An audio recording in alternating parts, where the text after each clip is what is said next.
And we want to thank you guys for tuning in with us and, reviewing our RFQ if you haven't reviewed it already. With this virtual forum, we plan on providing you guys with additional information about the actual organization and also about the RFQ process. So what we're going to do is we're going to get started with Ann Haynes, our CEO, and she's going to give a brief overview of the organization, and then I'm going to go into a PowerPoint. And after the PowerPoint, we'll have questions by you guys. Thank you. And I'm Ann Haynes, and I'm in a funny room with light coming behind me, so hopefully you can all see me. I wanted to really thank you for your participation in this session.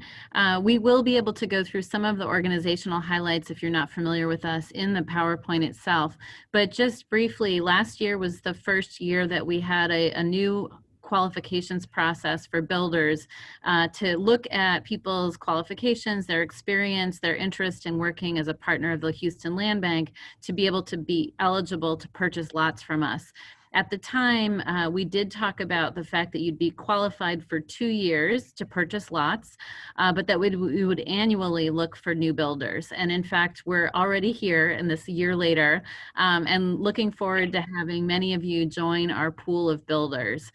We've had 2 rounds so far of selling lots in the last year, and we anticipate a 3rd round of lots going up for sale in the fall as soon as we have the expanded list of builders on our list. And we do still have quite a bit of properties throughout the city, primarily sized for single family homes, but not exclusively. And we look forward to expanding our group of builders who are both interested in providing affordable single family homes in the city of Houston, as well as being an extension and partner with us to effectively be a good neighbor and really expand and help support a variety of different activities in the neighborhoods.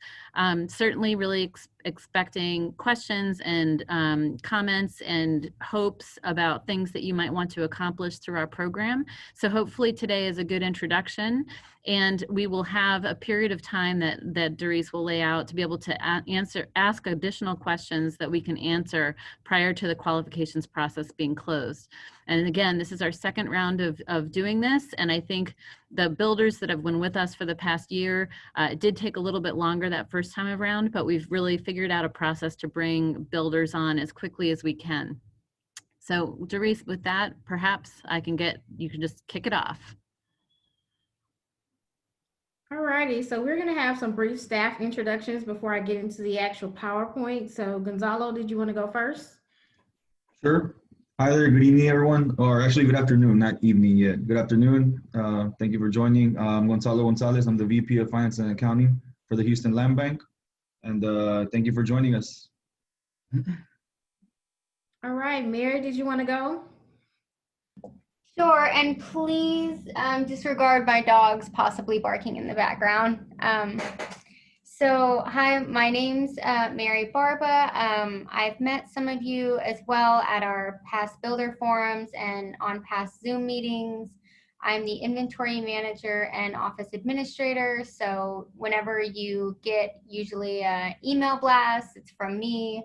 And whenever you send in a builder worksheet, you would send it to me as well. And I just keep in contact with all the builders on the status of their construction.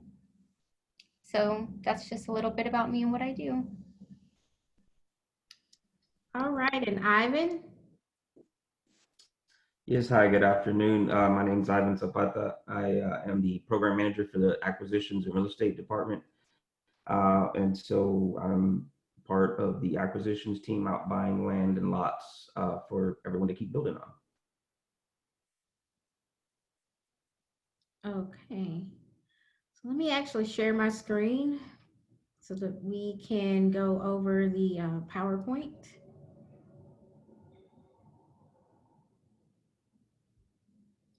Hold on.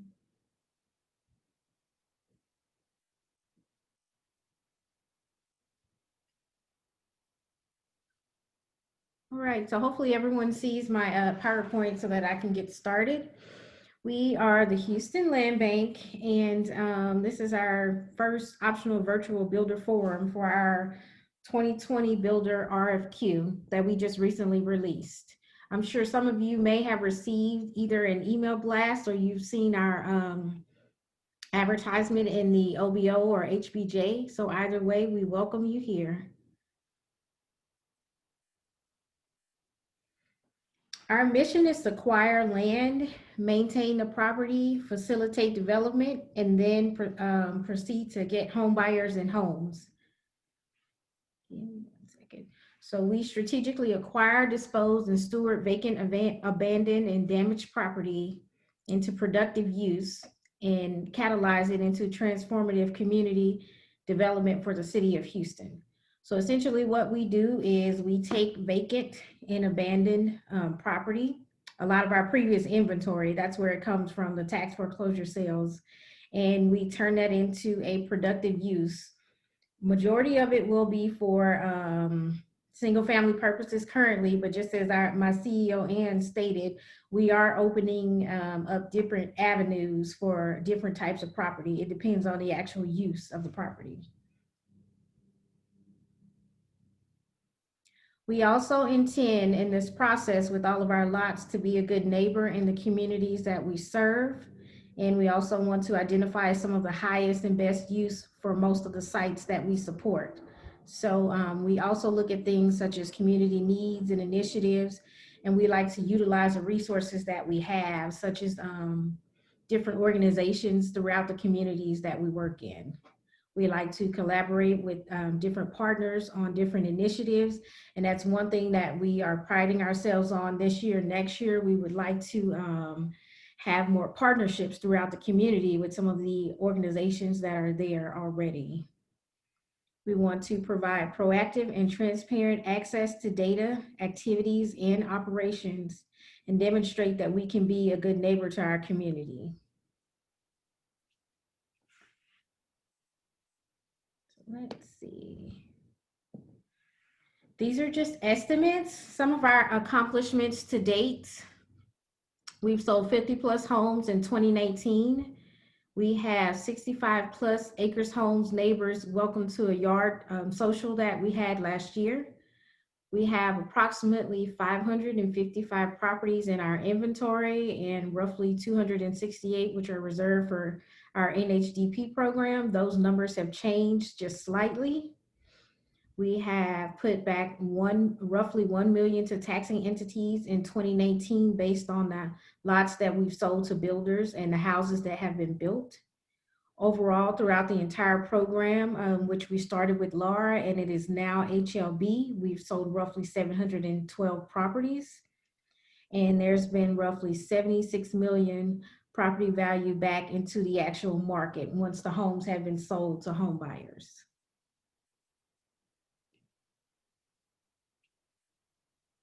So our 2020 and 2021 focus. We have a new team of 7. Some of our team is not currently on the call because they're out in the field or they are currently doing work. Excuse me, but you have met some people on the call that are very key to our team. Last year, we began a property audit on a lot of the inventory that we had in our database, and it was strenuous. But we were able to see, roughly how many properties we had and what the current status was.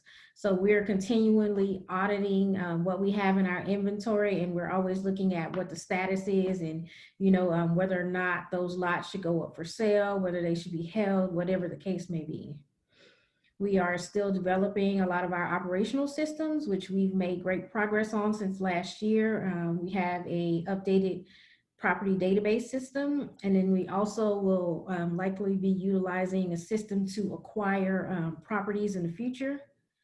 We have also upgraded our property and lot maintenance to ensure that we are being a good neighbor because we do have a ton of lots out there and we want to make sure that they are, cut and that they're in compliance. So we have increased visits and we also do a ton of monitoring and compliance on our lots. We are currently in the process and will be in the process of doing new procurements for a variety of different services and vendors. And, as stated before, we plan on partnering with, various organizations throughout the community to expand our reach and our activities.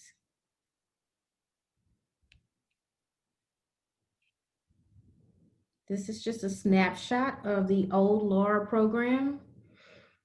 And you can see here the different years of organization where starting in 2004, we had more acquisitions than sales.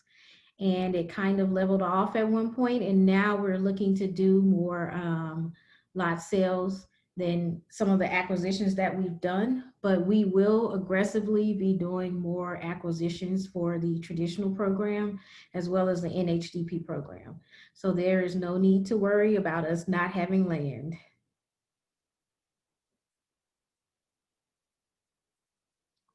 Currently in our inventory, we have roughly, this is an updated numbers from one of the first slides.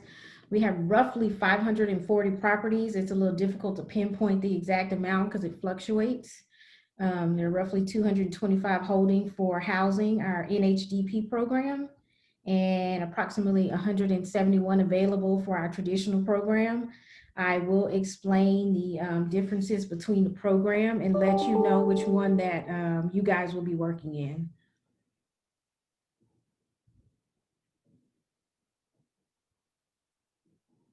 Okay, so for the housing programs, it's just stated the traditional approved builder program, where we work with approved builders to construct new homes that are sold to income qualified home buyers upon completion.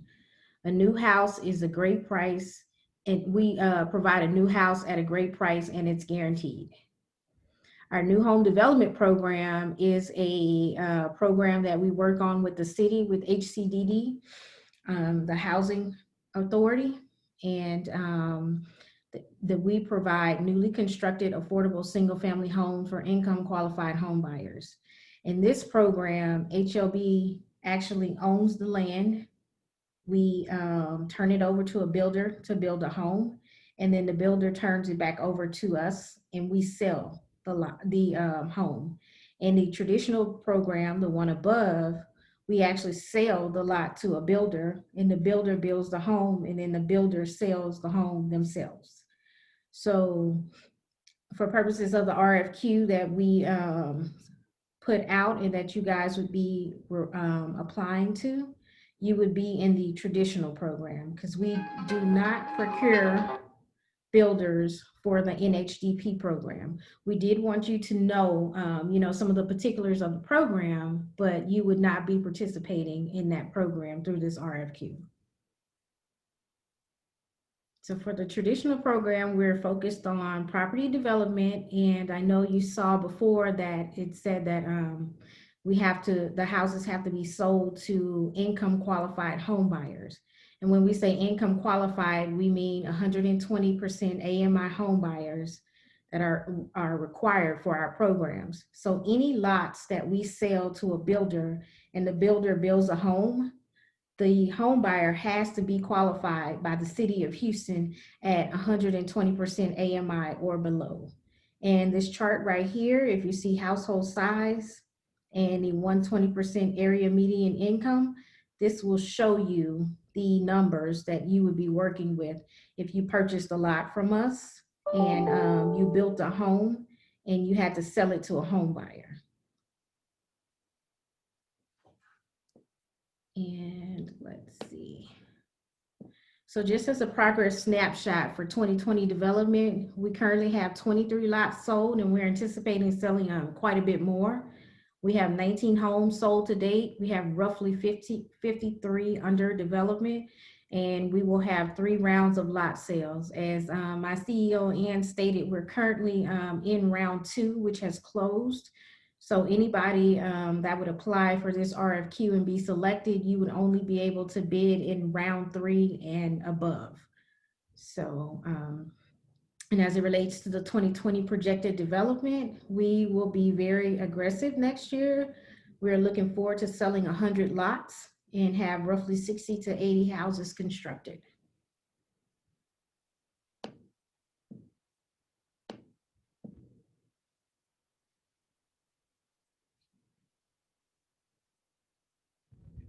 And so this is another snapshot of our NHDP program. In this program, the builders are at 80% AMI below, which is even lower than the 120, so it's a little tighter fit. But today we have roughly 30 homes that have been sold under that program. We have roughly 5 that are currently under contract, and we have 3 that are actually still for sale.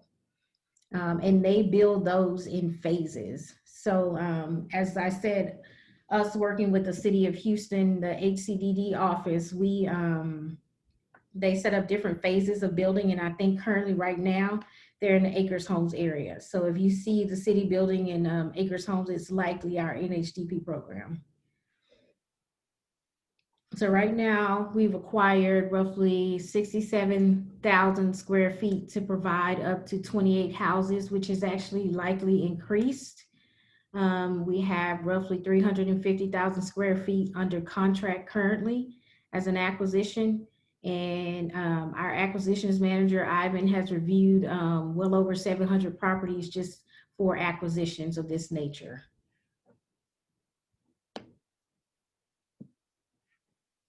As stated before, the development for the NHDP program, it began in Acres Homes, and it will spread to other neighborhoods, but right now it's being concentrated in Acres Homes.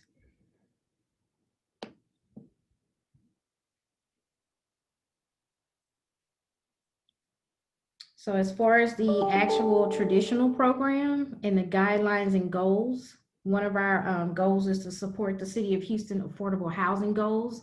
So the land that we have is allocated for affordable housing and community initiatives. So we can't just sell our land to just anybody for any purpose. So all of our land will have to go through some type of program. And as it relates to you guys with actually applying for the RFQ, it will be through our traditional builder program. So we began in Sunnyside with our first round of lots, and now our rounds are throughout Houston. We maintain the lots for sale well below market prices. We leverage the speed and efficiency of the private and nonprofit builder sector. So as stated before, we're looking for all different types of builders, whether it is someone that doesn't have as much experience that would be labeled as a startup builder for us, or someone that has a ton of experience that would be labeled as an established builder. We welcome, different chodos, nonprofits, we even welcome commercial builders, because in the future we may have different projects where we need, someone to do a commercial community initiative or whatever the case may be. So we welcome everyone, all different types of builders to apply. Our priority is high quality homes at affordable prices. So we do not want, while we want the houses to be affordable, we also want some type of quality. So we, monitor and do compliance on what our builders are actually putting up to ensure that the home buyers are getting a quality home for a good price. We are also looking to develop stronger relationships within the community. We've had different community initiatives before, and even though COVID-19 has hit, we try to do the best that we can with any types of initiatives, and we may be having more virtual meetings and forums and things of that nature because we can't directly get out into the community. But once we can, we definitely plan on strengthening our ties within the communities that we're working in. And as stated before, we also, want to make sure that we are being a good neighbor to our neighbors in those different communities. So the process to actually buy a lot. This is the process after you have been approved as a builder. There will be a fixed open period of availability. The lot pricing will be fixed. Once again, the lot pricing will be fixed. It is non-negotiable. And you'll be able to see that on our actual public website. Once we release the lots for sale, everyone that is an approved builder will get an actual email with the link, and they can go on the public website and it will show them all the different things about the different lots. We would like to see a diversity of builder types within the throughout the areas, because now it's been opened up to throughout Houston. I think in our second round we had lots in Sunnyside, Trinity Gardens, Acres Homes, just all over Houston. And in round 3, they will be all over Houston as well. There's a 2-step process for lot selection. Before, we used to be first come, first serve. We don't have that anymore. You actually have to submit a lot application, and it will be evaluated on, first you must submit a letter of intent, and then you have to proceed with the full lot actual application. So there's a bit more nuances and steps to actually get a lot in these new rounds, but we think that it's a more fair process, because we want to ensure that, you know, not only established builders are getting lots, but startup builders as well. So, and as stated before, each round helps us to refine the process for efficiency. So I've learned things from the first round, I've learned things from the second round, so I can take those things into round 3 and try to refine the process as best as possible. The first round, the first pilot round has been fully completed. Those lots have been, they're on the contract, and majority of those have been sold. Round 2 has actually been, has ended, and those are about to be awarded and will go to the board. And as stated, round 3, which is the round that you guys will be able to bid in, will likely be late November, due to the fact that we have to get you guys on board, whoever will be applying for the RFQ. So that one will be late in this year. So for the process, for the continued process, all builders will submit a signed acknowledgement of having read the program guidelines, the contract terms, and the conditions. I myself am the legal counsel, and I draft the contracts and also the terms and conditions, and I also do the compliance. So I make sure that everyone that signs the contracts knows what they are signing. And also go over the program guidelines with them, because it's very key that you know how the program flows, and if you want to actually participate in the program, because you must participate in the program. If you decide to actually get a lot from us, there's a certain level of compliance and that you have to do. It's just a must, literally, to actually even get the lot from us. So for the lot purchase applications, there's a request form. You have to submit, you know, proposed plans and specs. There's a construction timeline. You have to let us know what your financing is, and your insurance must be updated. And we also look at the proposed sales price. We currently have a $212,000 maximum for our sales price in the traditional builder program. And when I say maximum, I mean that the board has not approved any house being built above that amount.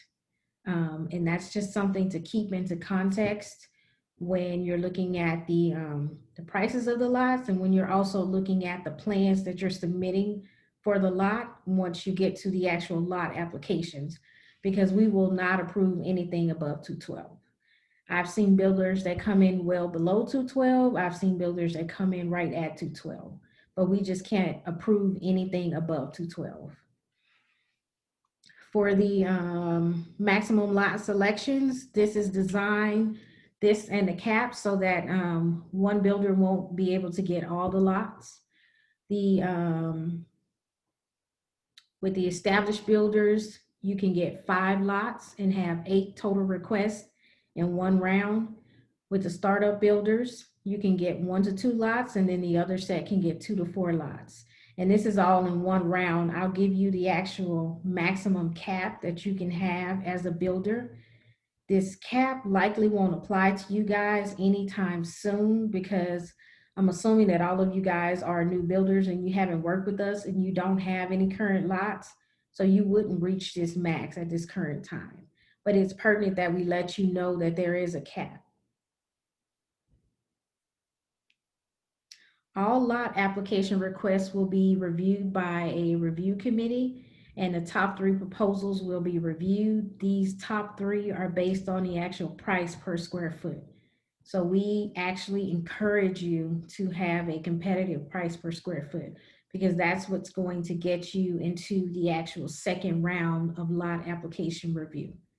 And then once you get to the second round, we evaluated on the lowest proposed home prices, the best quality standards, the neighborhood design, the building pricing efficiencies, home enhancements, and demonstrated capacity to construct and complete the home in a timely manner. So these are just some of the things as it relates to the lot application that the review committee actually looks at on whether or not to award you lots, because you don't get the lot just because you submit an application. There's actually a review process, and I will be honest with you, some lots are very competitive. So, you always want to make sure, once you get past the first hurdle of becoming an approved builder, your lot application is make sure that it's very competitive, because some lots we can get up to 3, 4, or 5 bids on, and then some lots we only get 1. But that's where the actual letter of intent phase does help, because it'll let you know how many people actually plan on bidding on 1 lot.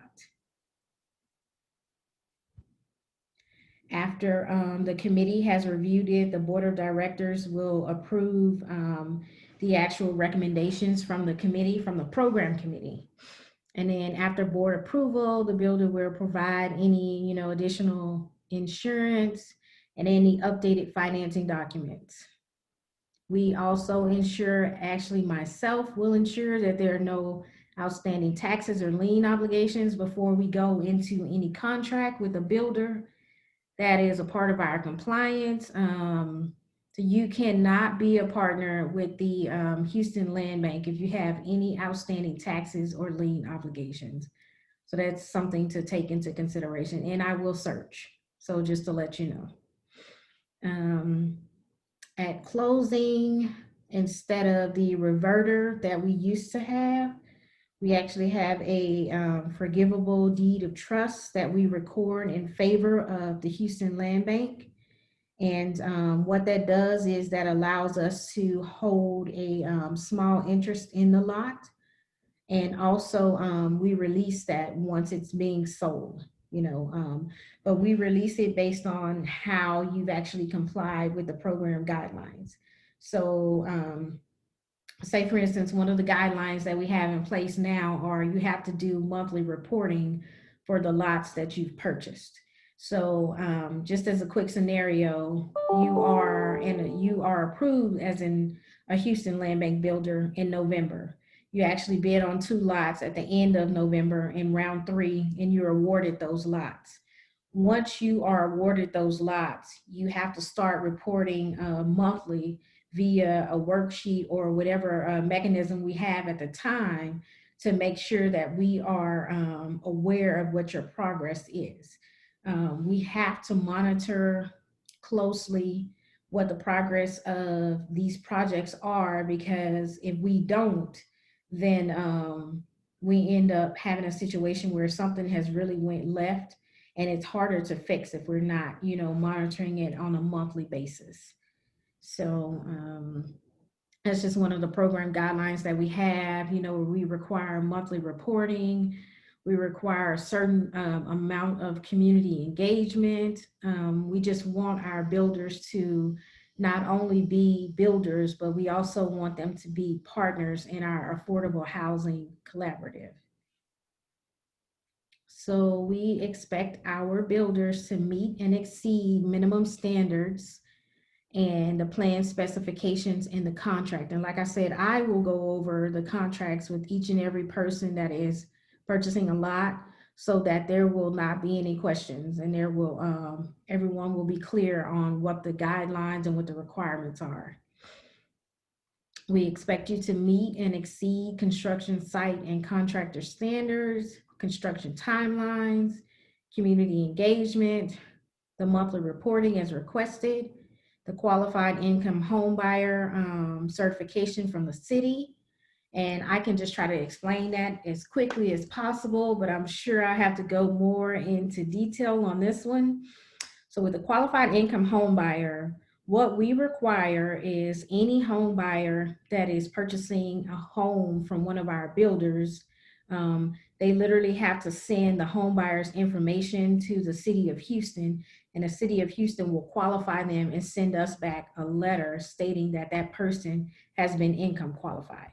So you can't just sell the home to just anybody. They literally have to meet a certain income qualification, and that qualification has to come from the city of Houston.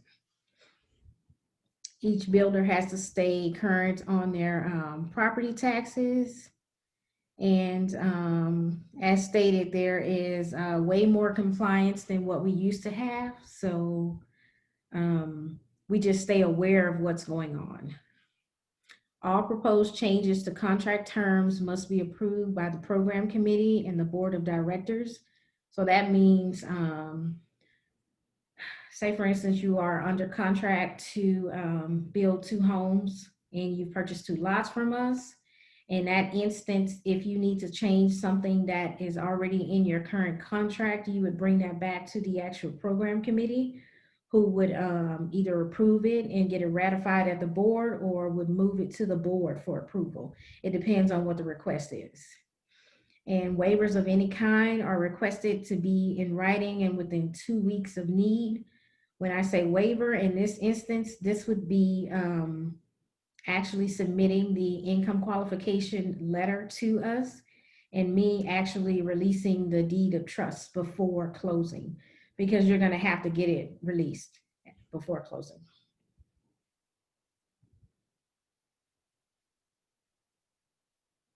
So for the lot pricing, we look at a variety of different things. And when I say we, I mean Ivan, our acquisitions manager. He looks at all the submarkets independently. He uses comps from different years. He bases the actual pricing on construction readiness, whether or not it's in a floodplain, whether or not it has readily available utilities, and whether or not it's shovel ready. And then also the home buyer saleability. So whether or not it's a corner or oversized lot, if it has ease of access, if it's nearby other development, or any proximity to retail, schools, or transportation. So basically, whether or not it's a desirable site for a home. And then the pro formas that are attached to the RFQ, that's something that we request from you guys, because we want to know what the industry standard is for a standard home based on what those specs are.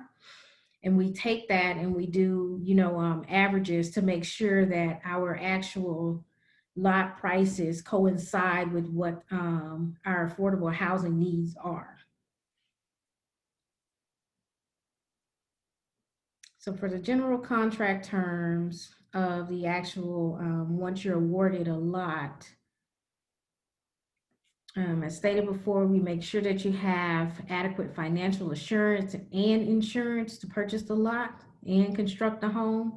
So when I say adequate financial insurance, I mean either a current letter from a bank or some type of financing institution stating that you have collateral to purchase the lot and construction.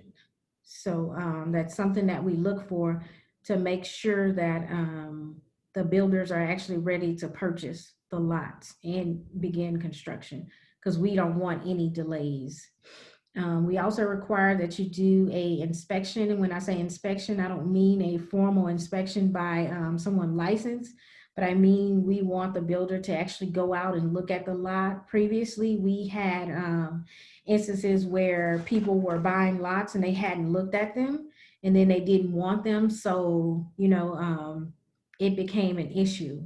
So any lot that you would be bidding on with a lot application, we just require that you actually go look at the lot and lay eyes on it so that you'll know whether or not, you have plans to actually fit on that lot, or, whether or not you actually want it.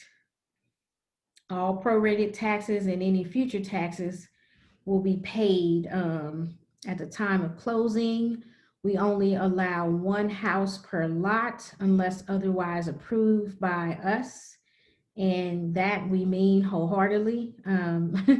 There will be no subdividing without our knowledge. We've run into issues with that before. So as it relates to the actual lot application, if you were planning on subdividing a lot, you would have to put that in the application at the time that you're actually submitting it. The builder must sell the lot for the amount as approved in the contract. So say for instance, you want to do a competitive pro forma and you do it really low at 185, and once you sign a contract, that pro forma is actually going to be in that contract. So you are stuck with that 180 sales price unless you come back to us and actually request that it be, you can sell it at a higher amount. And what we require is actually evidence of and reasons why you would need to sell it at a higher amount. And that's not going to be easy. So what I would suggest is anything that's submitted in a lot application, just make sure that it's as accurate as possible, because it's not easy getting changes, once the things have been submitted and approved. The builder cannot sell or deed the lot to another builder or anyone else for that matter. As I've stated before, we must receive the income certification before closing with the home buyer. Once we receive that and make sure all the program guidelines are met, then we release our deed of trust. And the land use restrictions, of course, stay with the title. For compliance, I've already stated that we have monthly status updates that we require. And this includes any barriers to construction, delays, or changes to the construction timeline. We're very big on open communication. So if there's something that comes up as a partner with HLB, we want you to let us know. So if you say, for instance, you get through permitting and you start building and you run into a center point pole, let us know. We may not be able to help you with the issue directly, but we would like to know, because that's something that delays your timeline. And eventually you'll have to ask for more time. So it would make sense for our builders, if they run into anything, to let us know up front so that we'll know, that this person may be requesting more time down the line. We also, as stated, require you guys to be a good neighbor. And this means that ensuring that the lot is mowed. So we'll have it mowed up until sale, and then it's on the builder because you own it. And we just want to make sure that it's actually maintained. There are no DON violations on the lots as it relates to grass or weeds or whatever the case may be. You have to take care of the lot until you actually sell it to a home buyer. We will be monitoring the reporting status via random site checks. We haven't determined exactly how often we will do the random site checks, but given that they are random, they are random. So just keep that in mind. We also may request entry to review compliance with the plans and specifications. So this is a big thing for us with the plans and specs. If you are changing what you originally proposed in your contract that has been signed and closed, you're supposed to come back to us. So if it's a material change whereby you are building a 1-car garage instead of a 2-car garage, or if you're removing an actual bedroom, something of that nature, you have to come back to us to get approval for any type of major change in your plans and specs. And so when I say that we review the compliance, we, when I say site visits, we may check before you actually start building. And then when you do start building, we may, ramp up the actual site visits to ensure that you're actually building what's in your contract. We also require that you guys give a builder warranty for 12 months. And essentially what it's doing is saying that it's free from defects.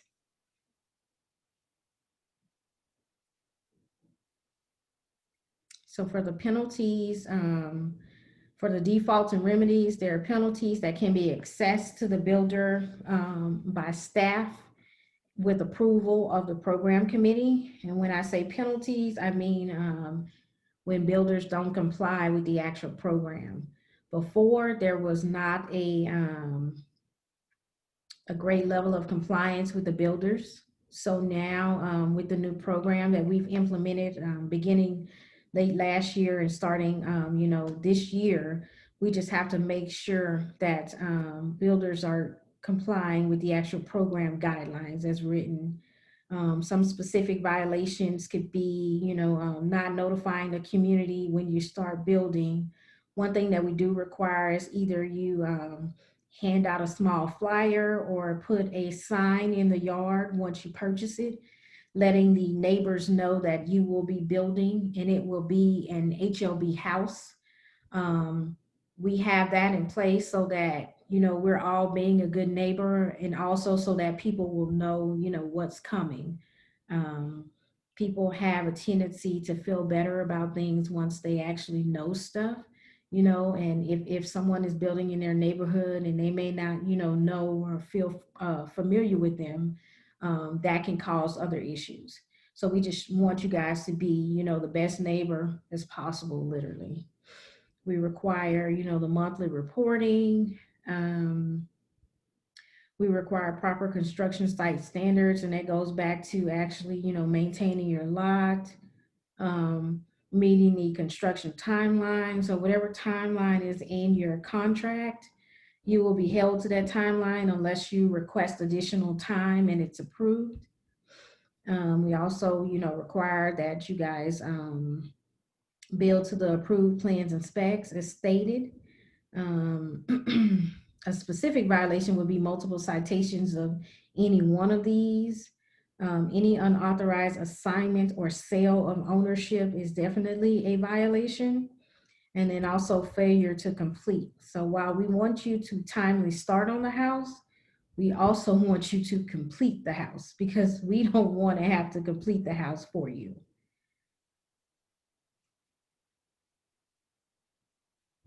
So Ivan, we've reached our Startup Builder Program slide. Did you want to take over on that one? Sure, absolutely. I'm sure Doris mentioned this already, but as you guys are applying and so forth, based on your experience, not just with construction, but with affordable housing in general, we'll categorize you into, the established versus startup builders. And in addition to that, there's a couple things that we want to kind of just bring up to light is the support, I guess, and or any restrictions, if you want to call it that, for those startup builders or builders that are placed in that category.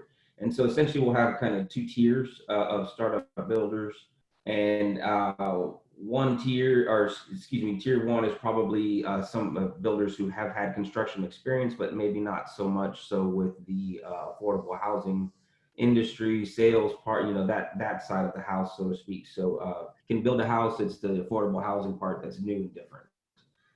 Tier two would be kind of what we would assume to be your traditional startup builder, where in fact truly are starting in the construction industry, may have potentially worked for another company or had some sort of experience in another way, but sort of this is the first, not the first, but the beginning or onset of trying to do so in an entrepreneurial fashion. So definitely want to give those folks and really all our startup builders as much support as possible to ensure that really the program functions well for everyone. And by that, I mean, I know the end user or the homeowner tends to get a lot of focus and attention.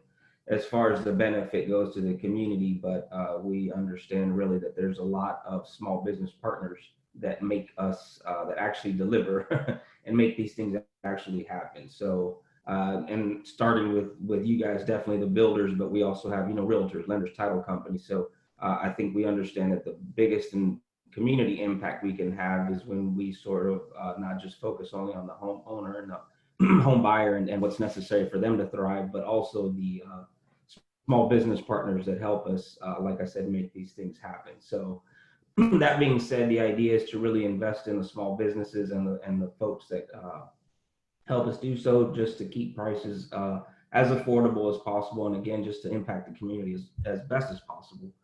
That being said, these are kind of some of the requirements that we'll have, or what the startup builder program might look like if and when you are in this group. And so what we'll do is we'll have, I know Doris mentioned going over the contracts and all that sort of stuff in detail with each builder, but that's kind of really the idea, is to kind of kick off with all our startups and sort of walk through generally what the program requirements are, what you can expect, what you'll be up against in a sense, so that hopefully there are no surprises.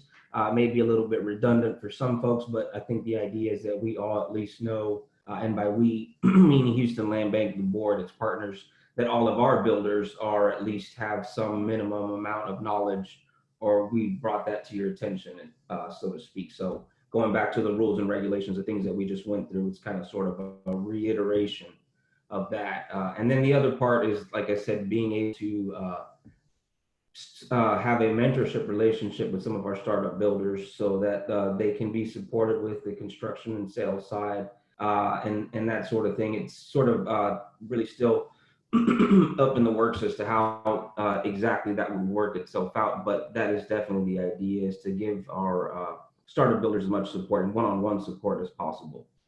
So the other main objective that we want to ensure that we're taking a look at is that we have our startup builders provide us with the marketing plan, or what is the sales plan, in a sense, to make sure that that home gets into the hands of a qualified home buyer, and as opposed to just let me build this house and then after that I'll worry about it, because it can provide its own obstacles and nuances that, again, to a first timer can be difficult, because as they know, time is money, and whatever it takes for you to get it off of your hands, it's eventually costing everyone a little bit of money. So again, back to efficiency and trying to make sure that we can do that. We want to make sure that the plans are in place and there are no surprises for ourselves or the builders.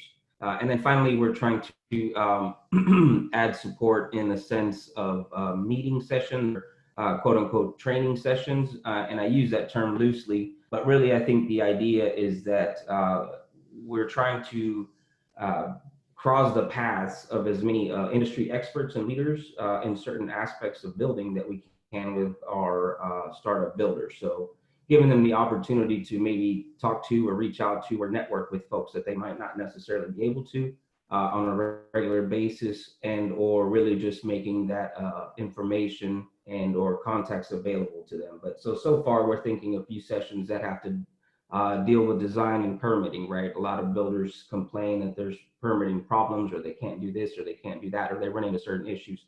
Well, using our kind of contacts and resources are able to hopefully bring some of those folks from the permitting office to where we can kind of have information sessions and discussions and Q&A, and hopefully be able to give our builders the tools that they need to really just move through that process as smoothly as possible. And then the same concept and ideas goes down to the other aspects, or what we're calling bigger aspects of the process, which is, again, marketing or finding out qualified home buyer, lending and finance questions that might be there that we might be able to put people in touch with, and being able to scale your business plan. So again, really the idea is to provide not just oversight, but really support to our startup builders in various means. And obviously additional documentation might be necessary for startup builders when we get to the contract phase and lots are being sold. But that, in a nutshell, I think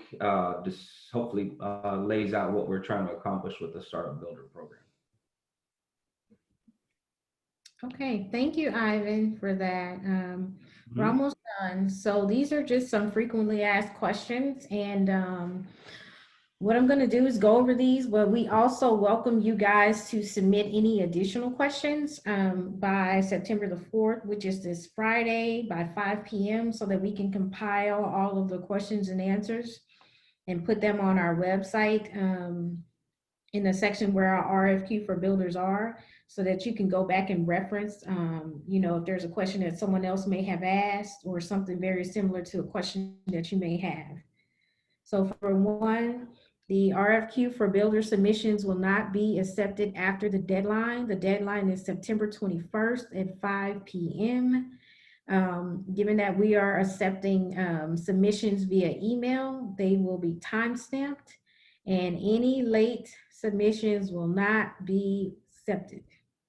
Let's just, I think that was one of the main questions that we had last time, and we recommend that people begin early, but we do know that it could be, putting the paperwork and stuff together, but we just really want you to not wait until the last minute and something happens, because if it gets submitted late, we just can't accept it. For number two, there's no maximum amount of builders that will be selected in this 2020 round. We currently have 32 approved builders, and they are approved up until June of next year. And you guys, if approved, will be approved from November of this year to November 2022. The lot pricing will be below market and established with a cost per square foot model, accounting for constructability and saleability. We do a ton of research on the pricing of our markets to make sure that they are, our lots, to make sure that they are not only competitive, but that you can also still build a good quality, affordable home on them. At the successful completion of sale to a qualified income home buyer, you will be able to purchase more lots. So with that question, I know I went over what some of the caps are for the actual program.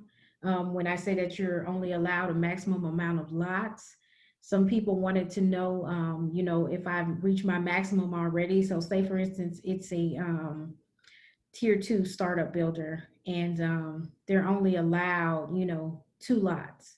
They can get 1 lot in one round and then 1 lot in the next round, and then they can't get, any more until those are built. Once you substantially complete the homes that you have, you will be eligible for additional lots, and then you'll also be eligible to move up in the ranking from tier 2 to tier 1 to actually established builder. So we won't, for the startup builders, we don't plan on keeping you as a startup builder, once you successfully go through the program, because we want to, help you to matriculate. For number 5, if you have, current properties under development, which I don't think any of you guys will fall in this category, as stated, you will be held to a maximum number of lots purchased. So for our new program, any established builder can have no more than 8 lots. And for the startup builders, tier 1 can have no more than 3, and tier 2 can have no more than 2.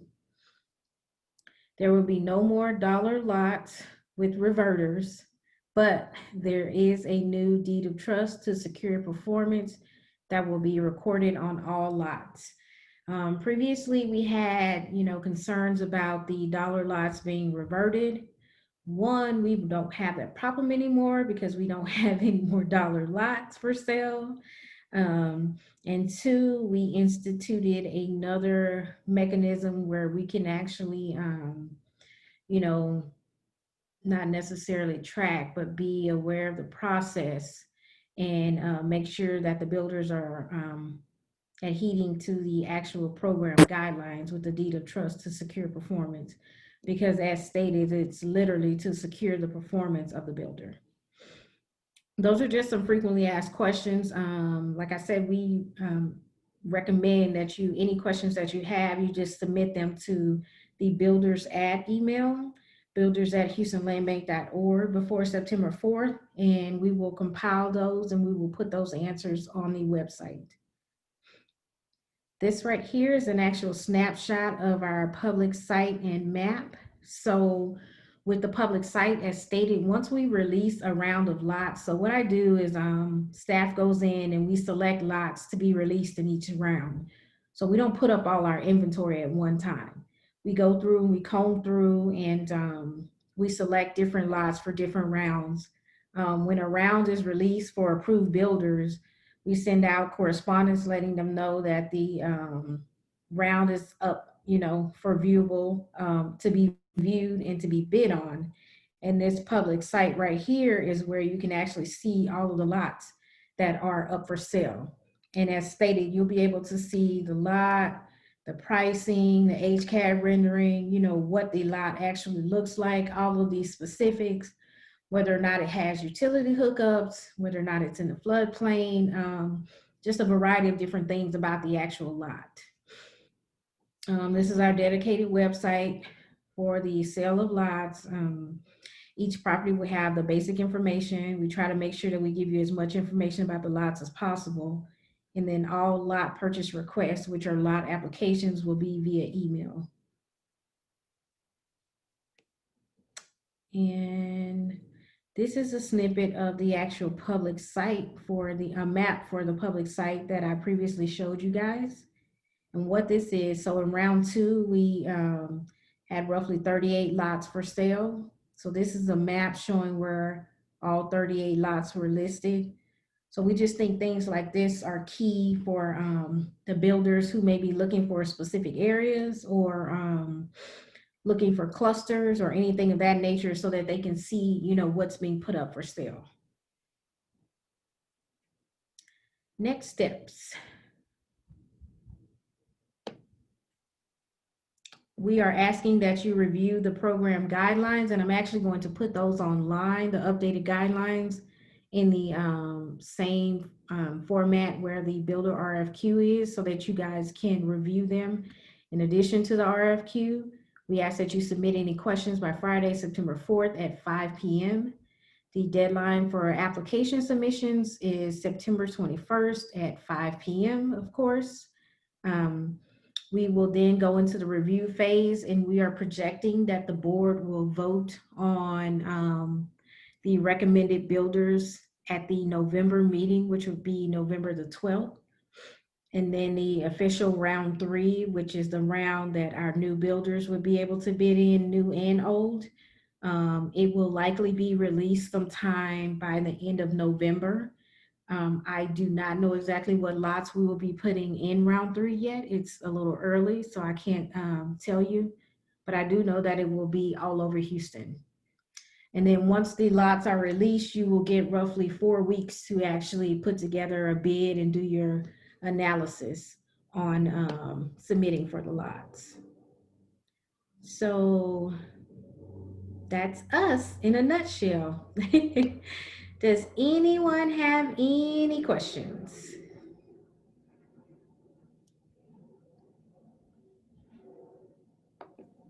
I don't see any in the chat either, but if people feel comfortable doing that, they can as well.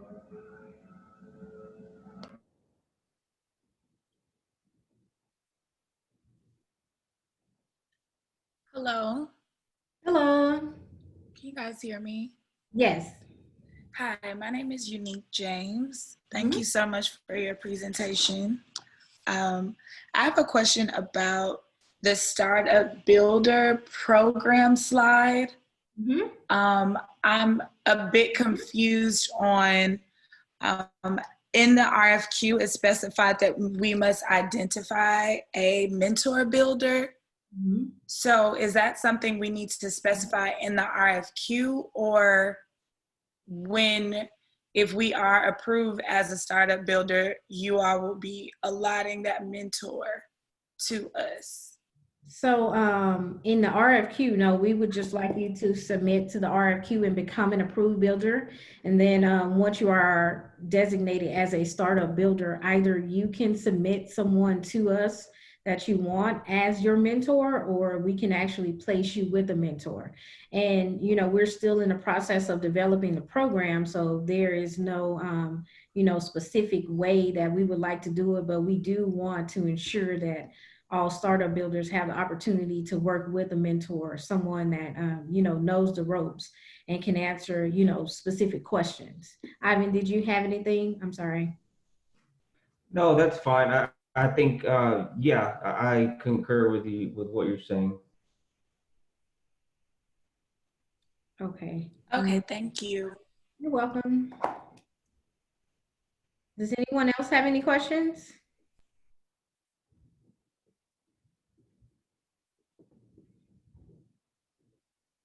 There is one in the chat. Are there any of your lots in the flood zone? And let me see who asked that. That was from Cicely Williams. Okay.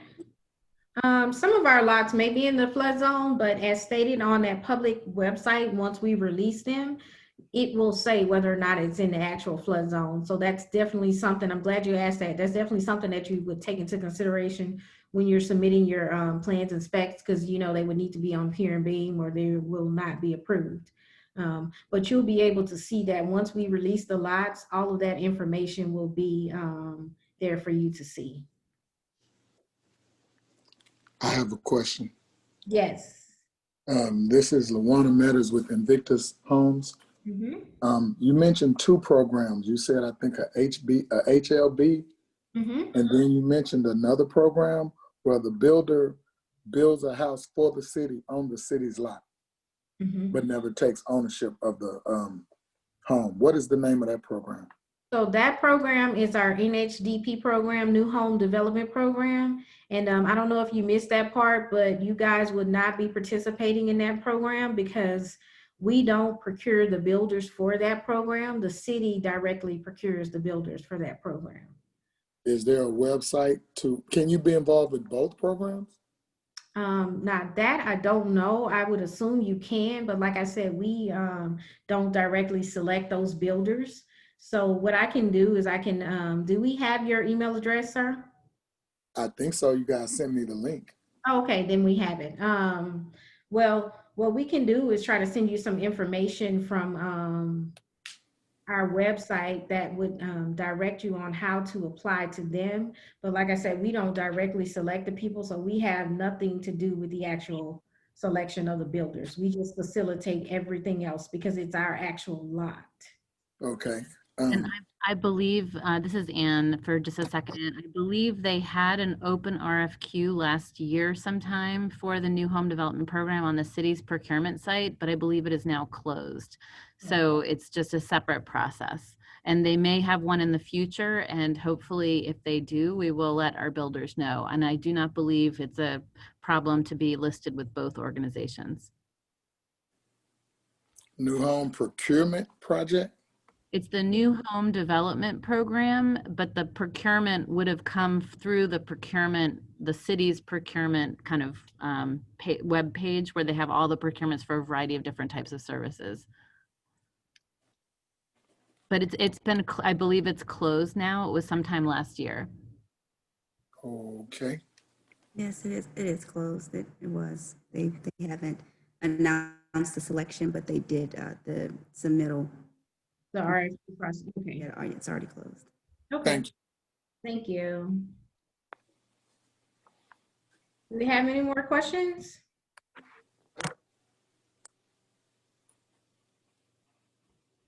Let me check the chat real quick. Sorry.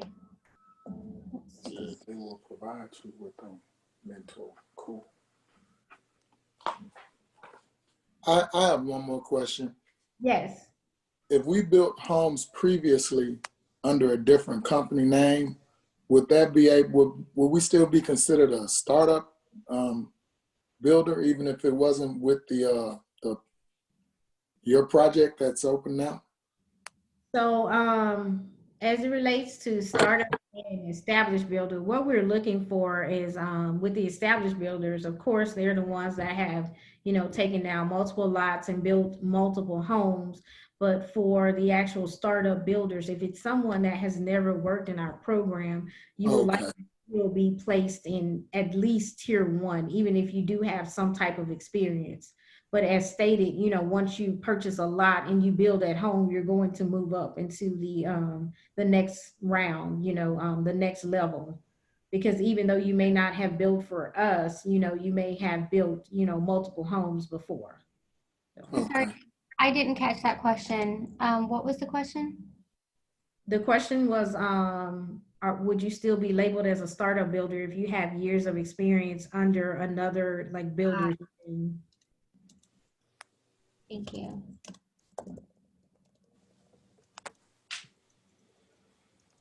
I have a question, just for clarification on the startup builder as well. On the RFQ, it says that it's supposed to include the mentor builder information and that they have to be a part of the established, they have to be either an established or a master community builder. So that information is not what you're going by right now. No, it's not. Okay. And Okay. we put that in there because it was in the previous one that we had. Okay.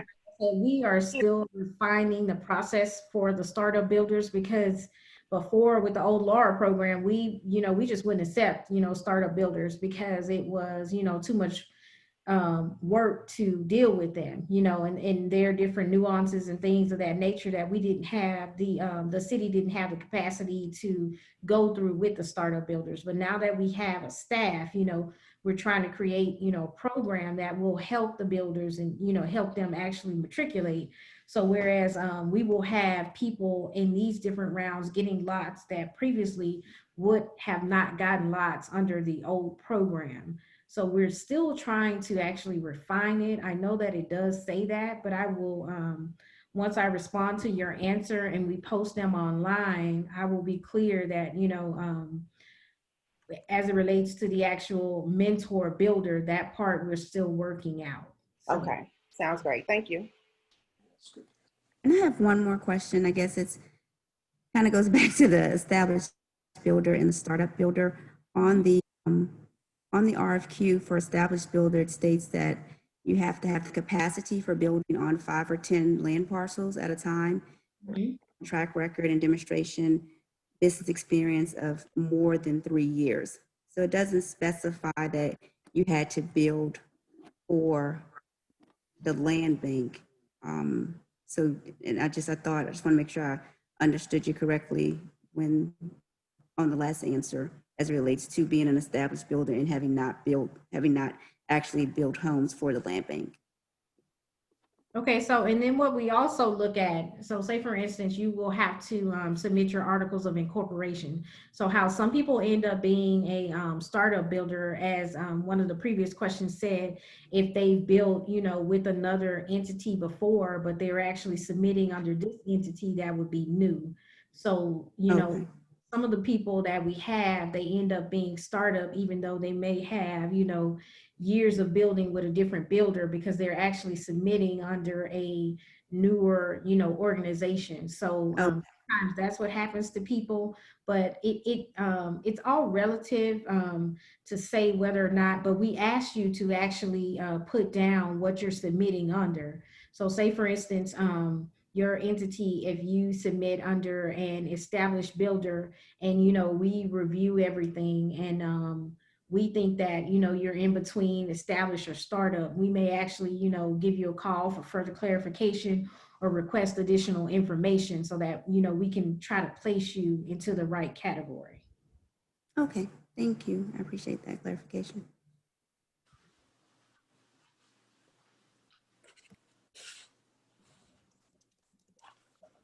Does anyone else have any more questions? I do have a question. Yes. It says that you all may do a round of interviews. I guess once you have this narrowed down those that you would like to accept being in the program, yes. How would that work in lieu of COVID-19? A virtual Zoom interview.